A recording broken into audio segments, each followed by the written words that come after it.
গাইবান্ধার সদর উপজেলার মালিবাড়ি ইউনিয়নের কাবিলের বাজার এলাকায় সার পাচারের অভিযোগে এক সার ডিলারকে আটক করেছে স্থানীয়রা।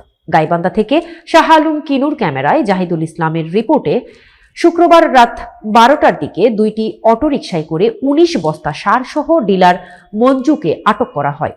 স্থানীয়রা জানান, সারগুলো অনুমতি ছাড়া রাতে পাচারের জন্য নেওয়া হচ্ছিল। অভিযোগ, ডিলার মঞ্জু ও তার সঙ্গীরা ক্ষুব্ধ হয়ে স্থানীয়দের উপর হামলার চেষ্টা করেন।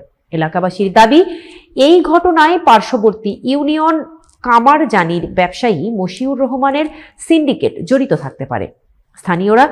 স্থানীয় কৃষকরা অভিযোগ করেছেন, সরকারি নির্ধারিত দামে সার না পাওয়ায় তারা বেশি দামে কিনতে বাধ্য হচ্ছেন, যা চাষাবাদের খরচ বাড়াচ্ছে। এছাড়া এলাকাবাসী প্রশাসনের প্রতি কঠোর নজরদারি ও ব্যবস্থা গ্রহণের দাবি জানিয়েছেন।